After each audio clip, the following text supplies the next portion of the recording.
Selam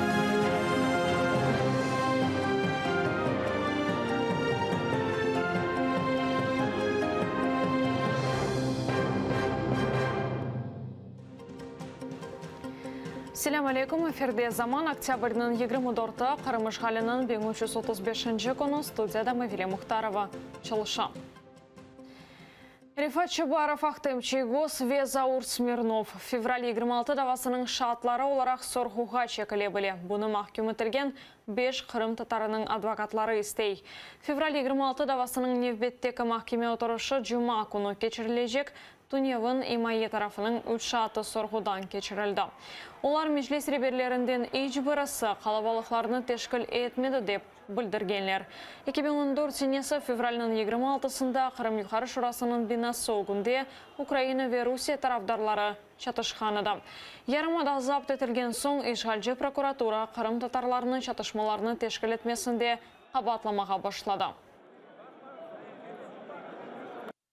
Никаких преступных планов, как это описано в обвинительном заключении, никто им не представлял до этого, никто им не говорил, значит, оказывать неповиновение милиции на тот момент, что милиция была украинская, защищала тоже так, и, соответственно, значит, безопасность по законам Украины. Речь шла о мирном митинге, на который должны были прийти люди, в том числе и члены Меджлиса, и просто высказать свое мнение на тот момент.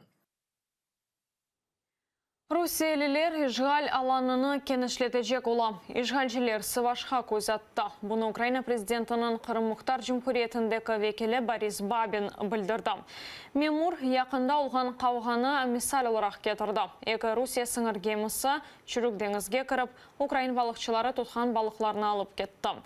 Қырсызлықны кезлемеге істеген Русиялілер өз көтлеви хабер васталары өзерінден Украинлеріні ясақланған Авнин орашқанында қабатлады. Украин балықшыларының лицензиялары бар, олар Азақ деңізі ве Сывашта балық тұта біле. До берегу підійшли два катери Програнслужби ФСБ РФ, вилучили з води законно там розташовані засоби лову разом із рибою. І після того, як українські прикордонники наблизилися до них, вони втекли на тимчасово окуповану територію АРК, саме в село Мисове, разом з засобами лову і з рибою. Після цього росіяни зрозуміли, що за з'їдену рибу із поплюженої сітки слід буде відповідати, мабуть. І вони викатали фейкову заяву про те, що вони нібито борються з браконьєрством в Севашу і розмістили це в російських засобах масової інформації. Олар Путиннің Қырымға келгеніне қуванғаныда, шымдесе Кремль режимі оларына евлерінден қуа. Русия Мұдафан әзірлігі семейізде отырған 4 құрантаны евлерінден шығара. Оларға соқақта қалмаға теклиф етілі. Отырған ерлерінде есе құрыжылық япажақ олалар. Тафсилатлы желевхамызда тариф етілі.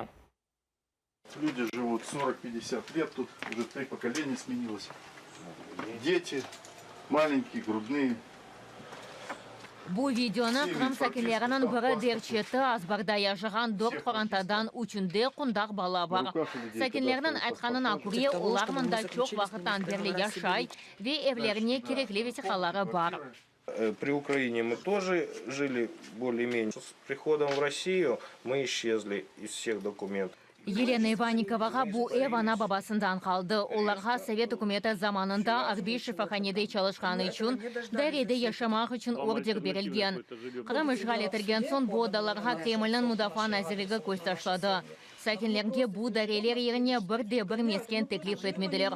Оларға евлерден тек шықмақ ультиматумны сеслендірділер. Они считают, что здесь сараи, что мы здесь живем незаконно, что мы просто шли и решили здесь вдруг пожить. Они нас отсюда выгоняют, они прям так на суде, их представитель, их юрист, так прям на суде и заявлял. Тот санаторий, там, та территория, она работает всегда круглогодично, наша территория не работает уже много лет. Территория готовится под застройку. Евлер Арбишев аханесінен бір сынара Мұдафан әзірлігі оларының өз незаретіне алмаға істей. Инсанлар әзірлік оларының евлері тұрған топрақ бойынша азырлаған весіқаларының сақты дейлер.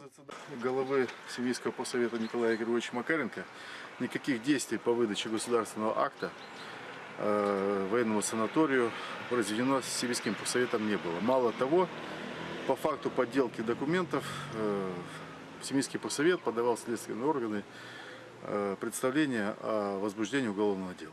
Бу инсанлар 2014 сенесі Қырым işğaline куванып, Русия үкіметі тікленгеніне авес олғаныны сақламалар. Я сам и на блокпостах стоял, и принимал участие в митинге в Ялте за Россию. Ама işğalчы үкіметі гүзел денішмелер олacak деп, вады еткенлеріне бақмадан керчеклешмеді. Енді инсанлар не ерде yaşayacağını da білмелер. Кеченлері bu инсанларға суны да кестілер. Русияның махкемелерінде де адалетні беклемелер. Эльвина Сидбулаева, Заман, АТР. Türkiye, Kiev'de cami ve Kırım'dan vaqtınca көчіп келгенler için evler kuracak. Bunu Mustafa Cemilov bildirdi. Kırım Tatarlarının lideri de ki bu hafta o Türkiye Cumhuriyeti'nin prezidenti Recep Tayyip Erdoğan ile anlaştı. Cuma cami ve 1000 dairelik bir kaç ev için toprak damartısı tapıldı. 3 gektar toprak Kiev'nin Pechersk rayonunda verilecek. Kuruculuk işleri 2018 senesi başlayacaktır. Bu masraflarga 10-15 milyon dolar lazım olacak. Para Türkiye'nin Diyanet Nazırlığı tarafından verilecek. Sentsovga azatlıq Ukrayna rejissörünü Rusiya hapishanesinden azat etmek talabı ile yazılı şar New York'ta açıldı.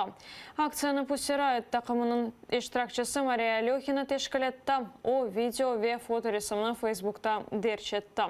Alyokhina'nın aytkanına göre ona Oleg Sentsov'unu bilgen Amerika faalleri yardım etti.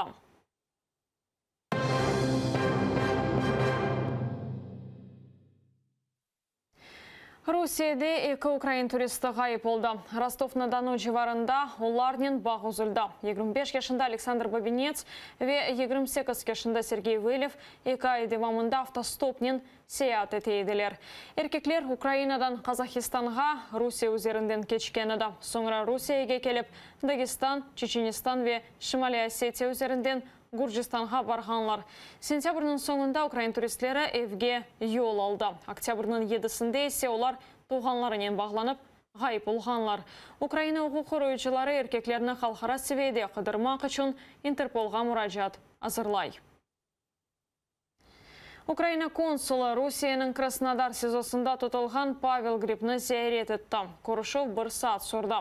Ukrayna konsulu tahqiqat izolatorының talabı ile Rusça laf etmege mecbur oldu. Pavel Grip hasta olğanı için erkun belli bir tedavi görmeli. Rusiya hekimleri ona ilaç berdi, lakin faydası yok eken. 19 yaşında Pavel Grip avgust ayında Rusiyada olğanda FSB tarafından kaçırıldı. Rusiyada ona terrorizmde qabatlaylar. Donbas dünyada en çok mayın koyulgan regionlardan biridir. Bunu Birleşken Milletler Baş Katibinin yardımcısı Ursula Müller Ukrayna'daki humanitar vaziyet hakkında briefingde aytdı. Onun fikrince atı alanında patlayıcılarının sayısı pek büyük. Bu sebepten yıllar devamında regionun inkişafı zarar görebilir. Mesele halledilsin dep mayınlar alınmağa başlanmalı. İnsanlar ise haberdar olmalı. Geçken kunu düşman Minsk anlaşmaları yasak etken mayın atıcılarını kenge kullandı. Bir Ukrayna askeri yaralandı. Загалом за минулу добу незаконні збройні формування 22 рази порушили перемиря. Українські воїни 15 разів жорстко відповідали ворогу із озброєння, не забороненого мирними домовленостями. Харьков'da yüz bergen yol kazasının ikinci iştirakçısı koruma altına alındı. Hastahanede bulungan Volkswagen Touareg aydavcısı Gennadiy Dronov'na politsiya qaravollay. Advokata bunu hukuk koruyucularının baskısı olarak tanıy. Politsiya Volkswagen Touareg aydavcısının tavadaki statusu denişe bile dep bildirgen edi. En azından bir ay sürecek ekspertizalar onun yol kazasındaki tam rolünü belgileyecektir. Якщо слідство знайде його провину, він відповідатиме. Але відповідно до ступеня провини, первинні слідчі дії вже зроблені. Я думаю, що довго не буде тривати це слідство і скоро воно завершиться обвинувальним актом в суд.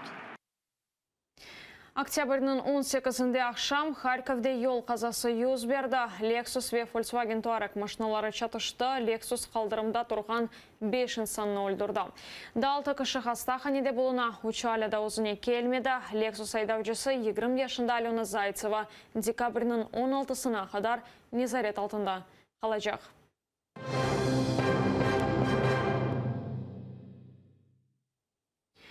Эхо Москвы радиосының алып баржысы Татьяна Фельгенгауэрны пышақлаған Борис Грицның Маририетке кіргеніні көстерген видео пейдалды. Объектчеге келіп везіға көстере соңра газ құтысыны шығарып қарауының бетіне сепіп кете. Бұндан соң еркіш Татьяна Фельгенгауэрге үжім етіп бойнundan пышақлады. Журналист хастаханеде болуна, ләкин әкімлерінің тахминлері гүзел, бүгін тақығат махкемеден Борис Грицны незарет алтына алмасыны істейжектір.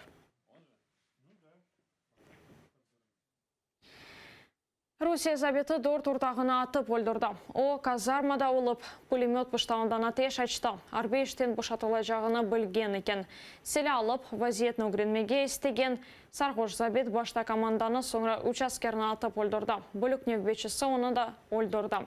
Ерменистанда есе Русия аңлашмалы арбейі ортағыны де өзіні өлдірді. Аскер селяны теслим еткенде диққатсыз олып, автоматтан атеш açты.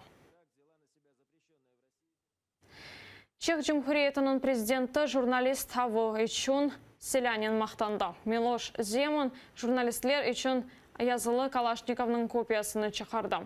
Оқуқор чалайжылар ве журналистлер бұл шақаны беген-мегенлер Чех президенті журналистлеріні ирін деп адландырғанады. Май сайында о Русия президенті Владимир Путиннен құрышып, пек чөк журналист келгенін айтты. Соңрада базыларыны yok етмек керек деп шақалашты. Украинлер оны Қырым биянаты себебінден танай бір қачақтай версі о Украинаға Қырымны Русияге беріп, оның еріне газ яда жермай алмаға теклиф етті. 5 инсан Японияда тайфун нәтижесінде иләк олды. Олар машиналарында олып суға батқанлар, яда биналар йықылғанының құрбаны олғанлар. Ел сүраты саатта 198 километрге етті. Афат мемлекетінің ғарби ве меркези районларына қаплап алған. Ава лиманларында 100-ден зеде ава сефері ләғу етілді. Шымдылық бұл соңғы хаберімізді саат 12-де заманны сейретіп, яңа хаберлеріні Ескендер Меметовдан бөліңіз. Мені сізлерінен саат 2-ге қадар сағылықлашам. Бұзылы олыңыз.